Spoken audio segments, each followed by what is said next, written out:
السلام علیکم ورحمۃ اللہ وبرکاتہ۔ اعوذ باللہ من الشیطان الرجیم۔ ان الذین کفروا سواء علیہم أأنذرتهم أم لم تنذرهم لا يؤمنون۔ ختم اللہ علی قلوبہم وعلی سمعہم وعلی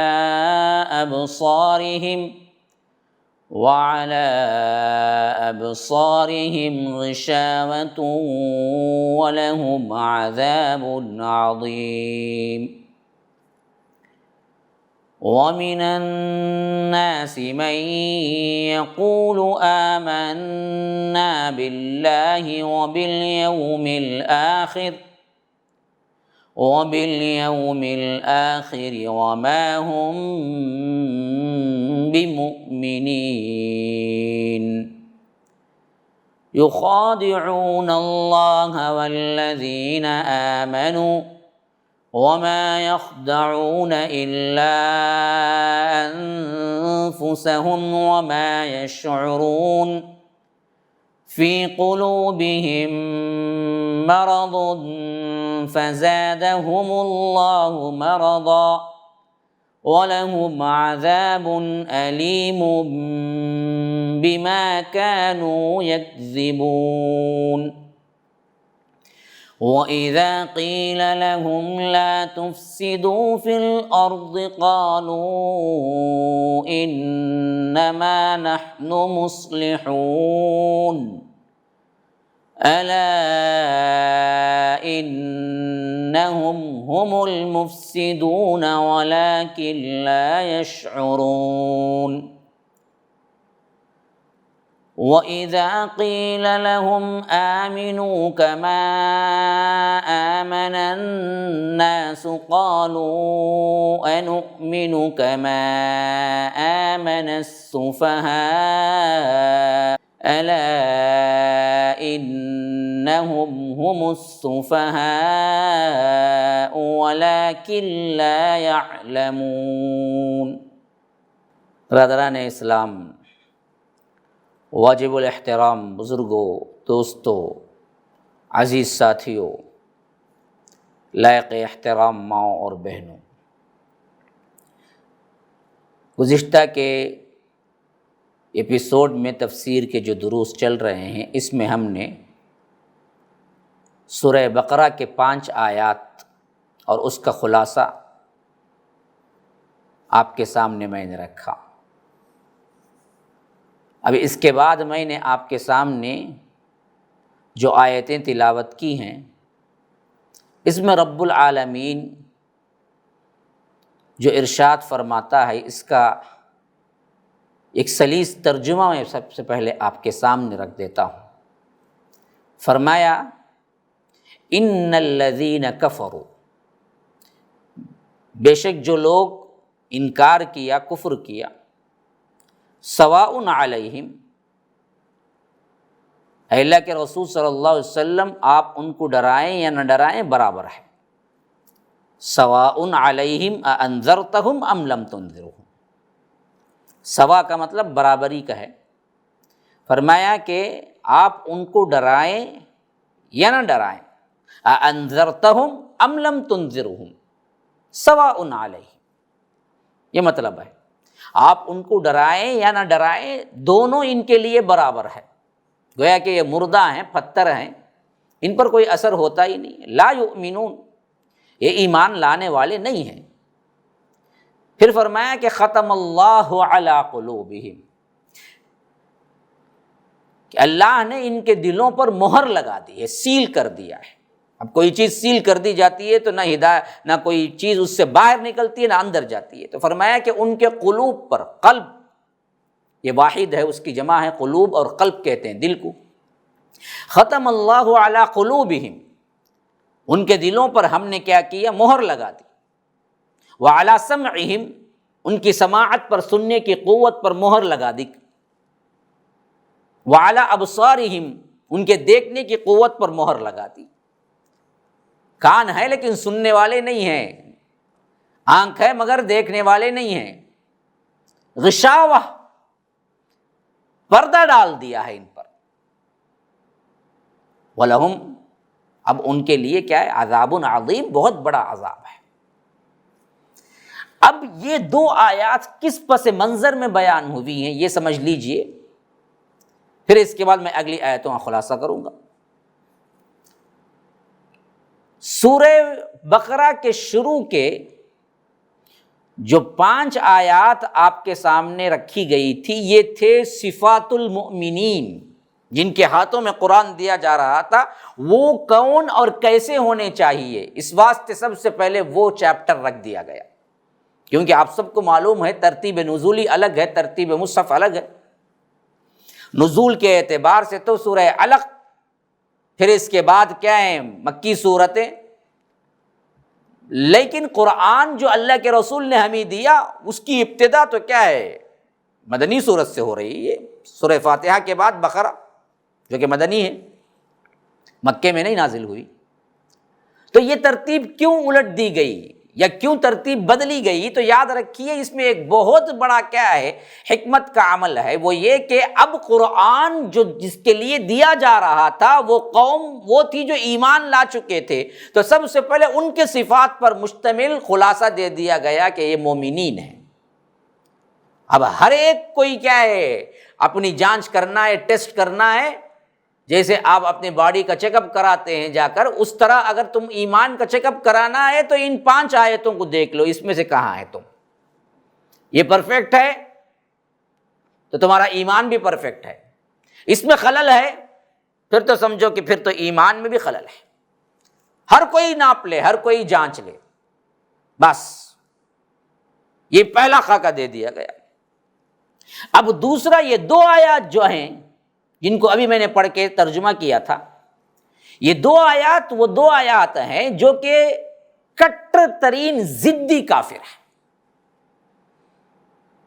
اسی لیے فرمایا کہ تم ان کو ڈراؤ یا نہ ڈراؤ برابر ہے، کیونکہ یہ اللہ تبارک و تعالیٰ کی طرف سے ہی کیا ہے؟ مہر لگا دی گئی۔ اب اس میں کئی سوالات اٹھتے ہیں، جب اللہ نے مہر لگا دی تو اس کا کیا قصور؟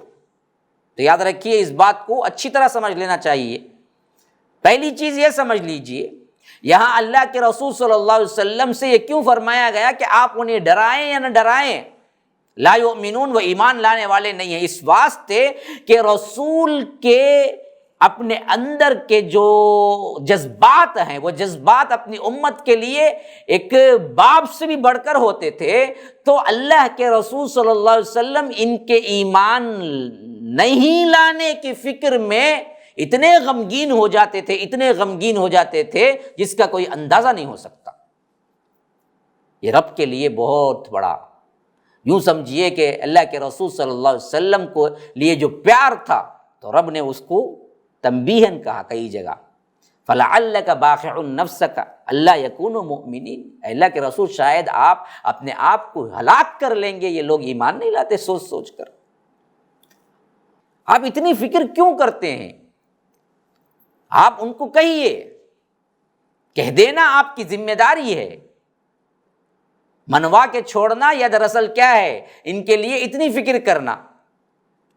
اسی طرح فرمایا، یہ تو شعراء میں تھا، سورہ کہف میں فرمایا فَلَعَلَّكَ بَاقِعٌ نَفْسَكَ عَلَىٰ آثَارِهِمْ إِن لَّمْ يُؤْمِنُوا بِهَٰذَا الْحَدِيثِ أَسَفًا، آپ اپنے آپ کو ہلاک کر لیں گے کہ یہ لوگ ایمان کیوں نہیں لاتے۔ تو یہ پیار کی تنبیہ تھی۔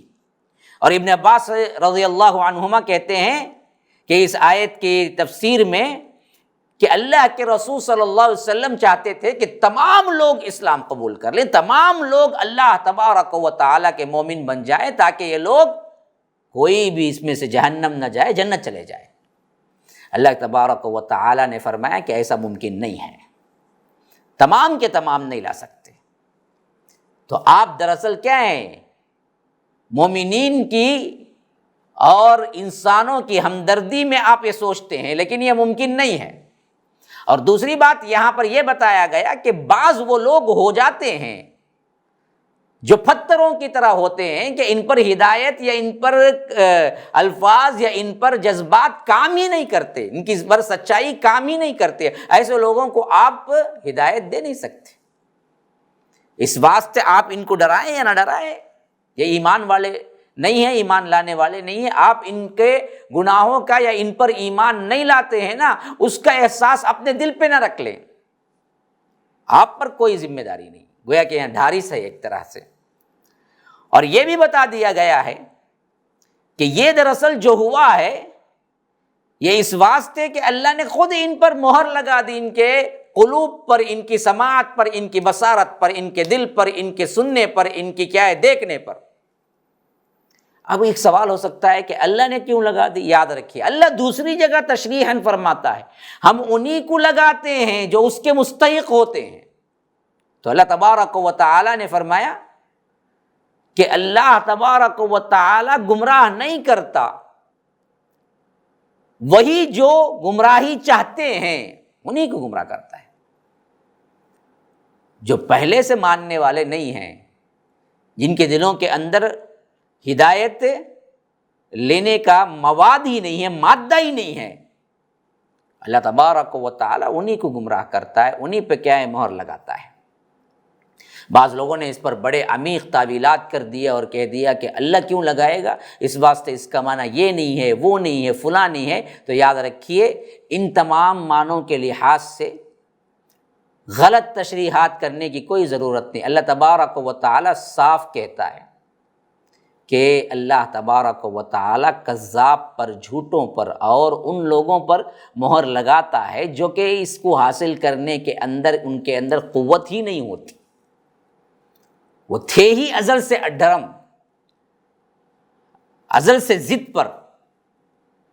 تو اللہ تبارک و تعالی ایسے لوگوں کو کیا ہے زبردستی ہدایت نہیں دیتا۔ ایک اصول ہمیشہ سمجھ لیجئے جو بار بار میں کہہ رہا ہوں، اللہ تبارک و تعالی کسی ہدایت چاہنے والے کو زبردستی گمراہی نہیں دیتا، کوئی گمراہی چاہنے والے کو زبردستی ہدایت نہیں دیتا۔ اگر ایسا ہوتا تو پھر تو کیا جنت جہنم کا فیصلہ ہی بیکار ہو جاتا۔ اللہ نے یہاں پر چھوٹ دی اور اختیار دیا، تم جو چاہو کرو۔ جنت کے انعامات کو بھی ذکر کر دیا، جہنم کے عذابات کو بھی ذکر کر دیا، اس کے بعد اس اختیار کو جو اختیار رب نے دیا ہے اس کے ذریعے سے خود چوائس کرنے کے لیے رب العالمین نے ہمیں چھوڑ دیا۔ اب چوائس غلط ہے تمہیں سب کچھ معلوم ہونے کے باوجود بھی، تو اس وقت اللہ تبارک و تعالی ان کے لیے کیا ہے ان کے دلوں پر اور ان کے کانوں پر اور ان کے سماعتوں اور بصارتوں پر مہر لگا دیتا ہے۔ ورنہ تو اللہ تبارک و تعالی زبردستی کسی کو گمراہ نہیں کرتا۔ اس کی تشریحات اور آیتیں جب ہم آگے پڑھیں گے انشاءاللہ بہت تفصیل کے ساتھ بات آ جائے گی۔ اتنی بات سمجھ لیجئے یہاں اللہ تبارک و تعالی کی طرف کرنے کی جو نسبت ہے وہ اس واسطے ہے کہ یہ اسی کے مستحق ہیں، اس میں اللہ تبارک و تعالی ظالم نہیں، نعوذ باللہ عادل ہے۔ پھر اس کے بعد فرمایا وَلَهُمْ عَذَابٌ عَظِيمٌ، ان کے لیے دردناک عذاب ہے، بہت بڑا عذاب ہے جو حد ڈرم ہے۔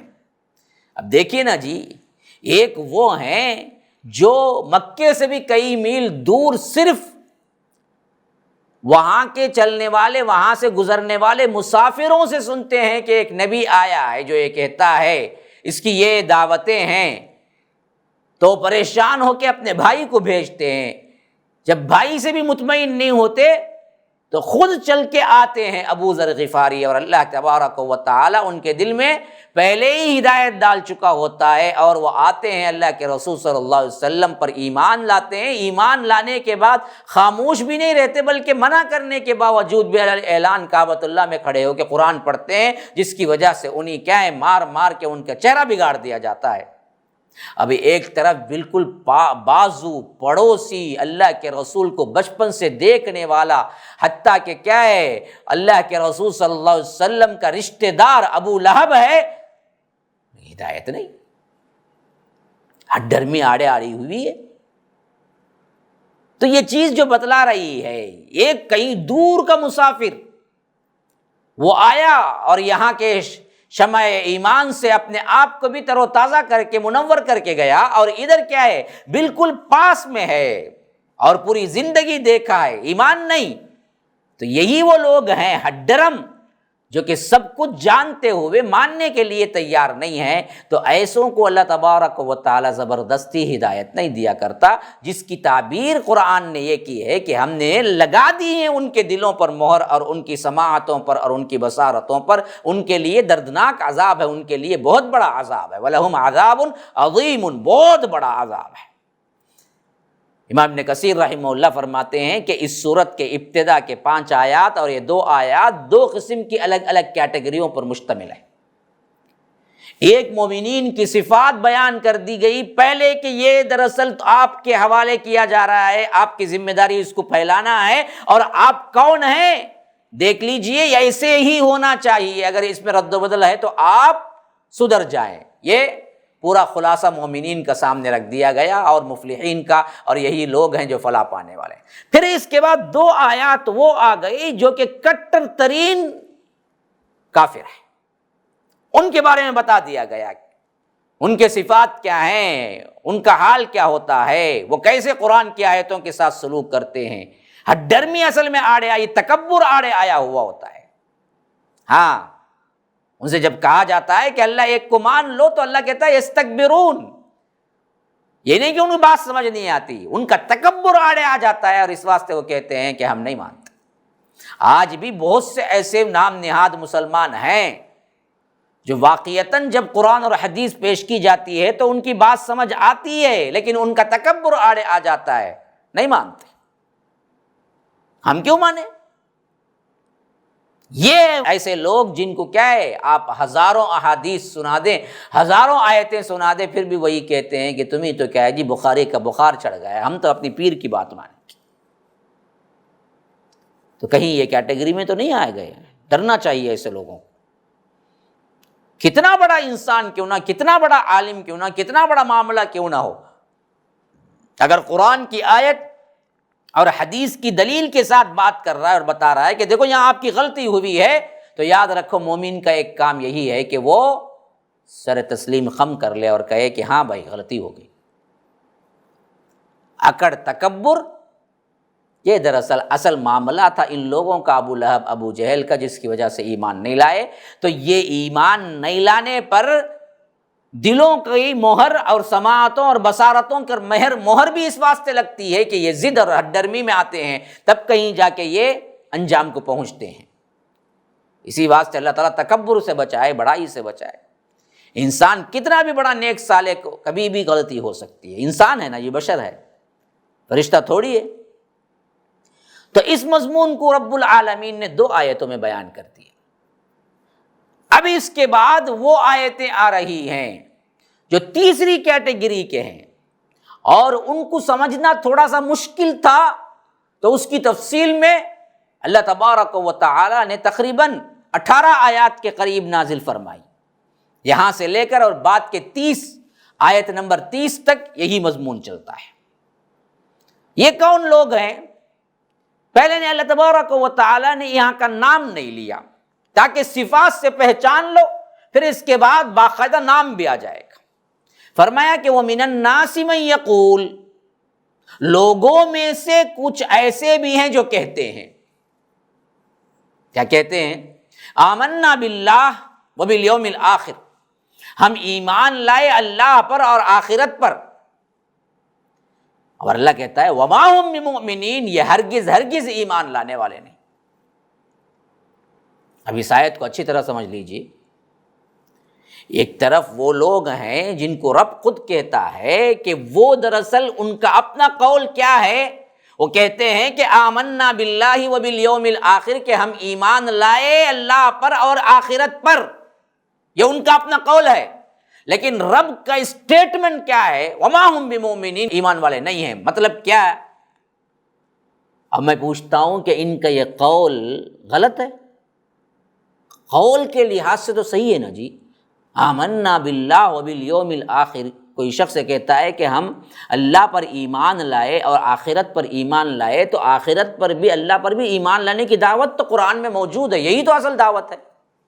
جب وہ کہتے ہیں تو وہ کیسے ایمان والے نہیں ہوں گے کہنے کے باوجود؟ سمجھو، بہت سے اقوال، بہت سے کہنے والے کہتے ہیں لیکن وہ اصل اس کو پاتے نہیں ہیں۔ جیسے اللہ یہاں کہتا ہے وما ہم بمؤمنین، وہ ایمان والے ہرگز نہیں ہیں، جھوٹ کہتے ہیں۔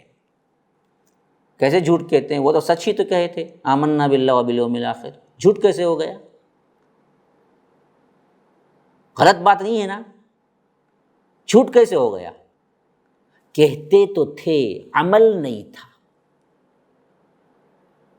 آمنا باللہ وبالیوم الآخر، یہ دونوں باتوں کے بعد اس کی تائید کا جو عمل ہونا چاہیے تھا وہ نہیں تھا، تو عمل سے مخالفت کرتے اور کہتے۔ تو آج ذرا ہم مسلمانوں پر نظر ڈالو، کتنے ہیں جو کہتے تو ہیں لیکن عمل اس کی تائید نہیں کرتا۔ اسی کو کہتے ہیں اصل میں منافقت۔ یہاں پر لفظ منافقت نہیں لایا گیا، بلکہ کیا ہے، بغیر لفظ کو، نام کو لائے بغیر اللہ تبارک و تعالی بتا رہا ہے کہ دیکھو یہ کس پہ فٹ بیٹھتا ہے، سمجھ لو تم کس کیٹیگری کے ہو۔ ہاں، قول تو ہے آمنا باللہ وبالیوم الآخر، لیکن اندر سے وہ ہرگز بھی ایمان والے نہیں ہیں، بلکہ یخادعون اللہ، یہ اللہ کو دھوکہ دینے کی کوشش کر رہے ہیں، والذین آمنوا، اور ایمان والوں کو بھی۔ اب اللہ تبارک و تعالی ان کے اوپر جو اسٹیٹمنٹ دیا ہے وہ دیکھو، بڑا غور کرنے کی چیز ہے۔ یخادعون اللہ والذین آمنوا وما یخدعون الا انفسهم وما یشعرون۔ ہرگز بھی یہ دراصل کیا ہیں، اپنے آپ کے علاوہ کسی کو دھوکہ نہیں دیتے، لیکن شعور نہیں ہے، ان کو عقل نہیں ہے۔ اصل میں یہ سمجھتے ہیں اللہ اور مومنین کو کیا ہے، یہ لوگ دھوکہ دے رہے ہیں، اصل میں یہ اپنے آپ کو دھوکہ دے رہے ہیں۔ اس بات کا انہیں شعور نہیں ہے، احساس نہیں ہے انہیں۔ وما یخدعون الا انفسهم وما یشعرون۔ کیوں جی؟ کیوں ایسا ہوا؟ کہا کہ فی قلوبہم مرض، ان کے دلوں میں بیماری ہے، فزادہم اللہ مرضا، اللہ نے اس بیماری کو اور زیادہ کر دیا ان کے گناہوں کی پاداش میں۔ وَلَهُمْ عَذَابٌ عَلِيمٌ بِمَا كَانُوا يَكْذِبُونَ، ان کے لیے دردناک، المناک عذاب ہے اس چیز کی پاداش میں جو کہ وہ جھوٹ بولتے تھے۔ میں نے پہلے بتا دیا نا، جھوٹ تھا اصل میں یہ کہنا ان کا، آمنا باللہ وبالیوم الآخر۔ کیسے جھوٹ تھا؟ زبان سے تو سچ ہی کہہ رہے تھے، جھوٹ کہاں سے ہوا؟ عمل سے جھوٹ تھا۔ زبان سے تو کہتے تھے، عمل نہیں تھا، عمل کے اندر بالکل مخالفت کرتے تھے، ظاہر ایک باطن ایک۔ آج کا مسلمان بھی دیکھو یہی حال ہے زیادہ تر کا، اللہ کو مانتے ہیں جی، ہاں مانتے، سود حرام ہے، حرام ہے، زنا حرام ہے، حرام ہے، لیکن سب چلتا بھئی، یہ زمانے میں کیا ہوگا؟ گویا کہ آپ نے کیا ہے، مانا لیکن عمل سے تو انکار کی۔ سود کے بغیر کیا مولوی صاحب کچھ بھی کرنے ہوتا ہے؟ تو گویا کہ تم نے صاف انکار کر دیا، عمل سے تو انکار کر دیا، نام کے کہہ دیا کہ ہم نے واقعتاً ایمان لائے۔ ہر معاملے میں دیکھو یہی ہے پستی، مرنے کے بعد کیا ہوگا؟ ہاں ایمان ہے، فرشتے آئیں گے، سوالات پوچھیں گے، ورنہ تو کیا ہے، عذاب ہوگا، جہنم کی کھڑکی کھولی جائے گی، سب معلوم ہے۔ اتنا معلوم ہونے کے بعد سدھرتی زندگی نہ؟ کسی کو کینسر ہو کے بستر مرگ پہ پڑا ہوا تبھی بھی دنیا سمیٹنے کی فکر کرتا ہے، آخرت کے لیے کچھ نہیں کرتا۔ ڈاکٹر کہہ دیا ہے ابھی 5 سال ہے، ابھی 3 سال، ابھی 6 مہینے، ابھی 3 دن 4 دن، تبھی بھی بدلتا نہیں۔ ہاں، جو 60-70 پار کر جاتے ہیں، میں ہمیشہ کہتا ہوں وہ تو کیا ہے، اپنی زندگی کے ایام گننا چاہیے۔ ایسے لوگ بھی کیا ہے، کلین شو، روز اٹھتے ہی کیا ہے، اللہ کے رسول کی سنت کو گٹر کی نالیوں میں بہاتے ہوئے ڈرتے نہیں ہیں کہ اگر کیا اسی کیفیت میں گر کے مر جائیں تو کیا ہوگا، عمر تو گزر گئی۔ اب تمہیں کون پوچھنے والا ہے داڑھی نہیں رکھنے میں کیا کوئی بہت بڑا تمہیں دولت ملنے والی ہے کیا؟ لیکن پھر بھی بدلتا نہیں انسان، رجوع نہیں ہوتا۔ تو معلوم یہ ہوا کہ وہ دل سے کبھی بولا ہی نہیں، وہ تو زبان سے بولا، اور زبان سے بولنے کو اللہ کہتا ہے جھوٹ ہے یہ جو لوگ کہتے ہیں، اور اس پر ہم دردناک عذاب ہی نہیں دیں گے۔ اندر ایک باہر ایک، یہ دراصل بڑا سخت ترین مرحلہ ہے۔ اسی لیے اللہ نے نام نہیں لیا نفاق کا یا منافق کا، بلکہ صفات بتا دی۔ پہلی صفت یہ ہوگی کہ زبان کا ڈھنڈورا بڑا ہوگا، میں کون معلوم کیا۔ آج بھی بہت سا ایک طبقہ ہے جو سلسلہ اپنا ہمیشہ کیا ہے عبد القادر جیلانی سے شروع کر کے پھر لے جا کے سیدھا کیا ہے اللہ کے رسول کے نسب پہ ملاتا ہے، میں یہ میں وہ، لیکن حرام کاریاں چلتی رہتی ہیں۔ شرک کی دعوت علی اعلان دیتا ہے، جبہ خبہ پہن کے بیٹھ کے لوگوں کا مال بے دریغ کھاتا ہے، پھر کہتا ہے کہ ہم کیا ہیں، سید ہیں، ہم کیا ہے، صدیقی ہیں، ہم کیا ہیں، فلاں کی نسل سے ہیں۔ لوگوں کو اپنے سامنے کیا ہے پاؤں پڑواتا ہے، اور پاؤں کچھ لوگ چاٹتے ہیں بوسہ دینے کی شکل میں، پھر بھی کیا ہے پاؤں لمبا کر کے بیٹھا ہوتا ہے کہ ہاں بہت اچھا کر رہے ہیں، کرو۔ لیکن بدبخت کو یہ معلوم نہیں کہ اگر کوئی یہ کہتا ہے کہ کونوا عبادا لی من دون اللہ، اللہ کے علاوہ کسی ایک کی عبادت کرو، تو وہ سب سے بدترین انسان ہے۔ خود کی عبادت کرواتا ہے اور ساتھ میں کہتا ہے کہ ہاں ہم اسی کے مستحق ہیں۔ یہ للے تللے اس وقت معلوم ہوگی جب آخرت کا قیام ہوگا۔ تو فرمایا کہ یہ لوگ جھوٹ بولتے ہیں اس واسطے، اور ان کے اندر مرض، ایک بیماری پیدا ہو گئی ہے۔ اب یہاں پر بھی نشانی نہیں آئی کہ کون سی بیماری، چھوڑ دیا گیا۔ کیوں؟ لوگ جانچیں، ایمان والے بھی جانچ کے دیکھ لیں کہیں ہم اس میں تو نہیں آ گئے۔ اندر ایک باہر ایک، اسلام کو ظاہر کرنا لیکن اندر سے کیا ہے، اسلام کو عمل میں نہیں لانا، اندر سے کیا ہے انکار کرنا۔ تو فرمایا کہ یہ ایسے لوگ ہیں جن کو کیا ہے یہ بیماری لگ چکی ہے نفاق کی۔ اب ان کے گناہوں کی پاداش میں، ان کے دو رخے پن کی وجہ سے، دو چہروں کی وجہ سے، یہ ڈگلے پن کی وجہ سے اللہ کہتا ہے کہ فزادہم اللہ مرضا، ہم ان کے مرض کو اور بڑھا دیتے ہیں۔ وَلَهُمْ عَذَابٌ علیم، دردناک عذاب ہے، بما كانوا يكذبون، اس کی وجہ سے جس کی یہ لوگ جھوٹ بولتے ہیں اس کی پاداش میں۔ پھر فرمایا وَإِذَا قِيلَ لَهُمْ لَا تُفْسِدُوا فِي الْأَرْضِ، یہی وہ لوگ ہیں، ان کی صفت آ رہی ہے اگلے بھی۔ ان سے جب کہا جاتا ہے کہ زمین میں فساد نہ کرو، کہتے ہیں قالوا انما نحن مصلحون، ہم کا فساد کر رہے ہیں، ہم تو اصلاح کرنے والے ہیں، ہم تو مصلح ہیں۔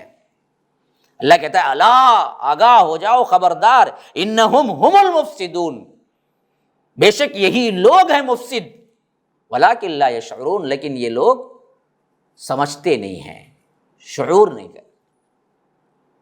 کیا مطلب؟ مطلب کو سمجھنا ہے تو بڑے عمیق گہرائی کے ساتھ آپ اپنی جماعتی زندگی میں دیکھنا ہے، تب کہیں جا کے یہ بات سمجھ آئے گی۔ انشاءاللہ اس کی تفصیل میں اگلے ایپیسوڈ میں رکھتا ہوں، تب تک کے لیے اجازت دیجیے۔ وآخر دعوانا الحمدللہ رب العالمین، اسأل اللہ لی ولکم ولسائر المسلمین من کل ذنب فاستغفروہ انہ هو الغفور الرحیم۔ والسلام علیکم ورحمۃ اللہ وبرکاتہ۔